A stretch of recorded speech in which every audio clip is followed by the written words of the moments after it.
दर्शक बंधु शांति पथर एक नुआ भिडियोरे आपण मानकु स्वागत। आजिर भिडियोरे आमे महादेवंकर परम भक्त पुष्पदंतଙ୍କ विषय आलोचना करिबा। भगवान शिव हेउछंती संहारकर्ता, कृपामय एवं भक्तवत्सल। जेउ माने भगवान शिवंकर उपासना करंती, भगवान शिव सेमानंकु वंचित करंती नाही। महादेवंकर अनेक भक्त मानक मध्यरे एक विशेष नाम हेउची पुष्पदंत, जिए कि जणे गांधर्व शिल्पी अटंती। पुष्पदंत निजर अभिमान और अनुताप माध्यमरे भगवान शिवंकर कृपा अर्जन करिथिले। स्वर्गरे पुष्पदंत गांधर्व मानक मध्यरे सर्वोत्तम गायक थिले। पुष्पदंतंकर संगीत एते मधुर एवं मनोहर थिला जे देवता माने मध्य मोहित होई जाउतिले। किंतु पुष्पदंतंकर एही प्रतिभा एवं प्रशंसा पाई तांको मनरे अहंकार जन्म होइथिला। पुष्पदंत विश्वास करिथिले जे संगीत हेउची एकमात्र साधना, जहा द्वारा भगवान शिव मध्य प्रसन्न होइजिबे। एही समय रे पृथ्वी रे चित्ररथ नामक जणे शिव भक्त राजा थिले, जिए प्रतिदिन एक देवीय उद्यानरु श्रेष्ठ पुष्प चयन करी शिवंकर पूजा करुथिले।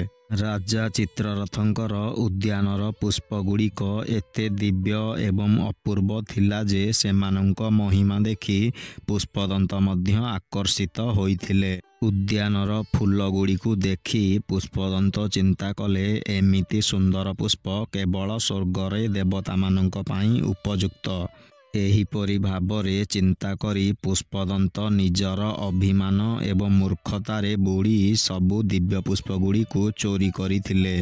राजा चित्ररथ जेतेबेले भगवान शिवंकर पूजा पाई फूल खोजिबाकू आसिले, सेतेबेले तांको उद्यानर सबु फूल अदृश्य होई जाउथिला। एहा परे राजा चित्ररथ दुख और आश्चर्य भगवान शिवंकर उपासना करिथिले एवं पुष्पदंतंकु उचित शिक्षा देबा पाई प्रार्थना करिथिले। भगवान शिव तांकर भक्त राजा चित्ररथंकर मनोकामना स्वीकार कले एवं एक अदृश्य माया रचना करिथिले। पुष्पदंत जेतेबेले उद्यान रे पुनर्बार प्रवेश कले, सेतेबेले भगवान शिव निजर शक्ति द्वारा फूलगुड़िकु अदृश्य करिदेइथिले। एहा परे पुष्पदंत निजर अभिमान एवं अपराधर भावना को बुझी पारिथिले। सेही समयरु पुष्पदंत भगवान शिवंकर कृपालाभ पाई प्रार्थना आरंभ करिथिले। पुष्पदंत बुझी पारिले जे अभिमान और अंधता केबे मध्य निजकु भगवान शिवंक निकटरे पहुंचाई पारिबनी। किंतु भक्ति एवं पश्चाताप हेउची भगवान शिवंक कृपा पाइबार बलिष्ठ मार्ग। एहा परे पुष्पदंत एक श्रेष्ठ श्लोक रचना करिथिले, जहा शिव महिम स्तोत्र नामरे परिचित होइथिला। एही श्लोक एमिति एक दिव्य स्तोत्र हेला जे शिव ताहार स्वर शुणी प्रसन्न होई पुष्पदंतंक सम्मुखरे प्रकट होइथिले। भगवान शिव कहिले, पुष्पदंत तुमर अहंकार तुमको अंध करि देइथिला, किंतु तुमर भक्ति एवं अनुताप मोते प्रसन्न करिदेला।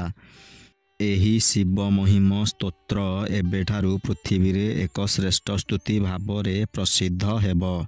एही स्तोत्र को पाठ करिबा द्वारा समस्त जनसाधारण मोर कृपा लाभ करिबे। एहा कही महादेव पुष्पदंतंक निकटरू अंतर्ध्यान होई जाइथिले।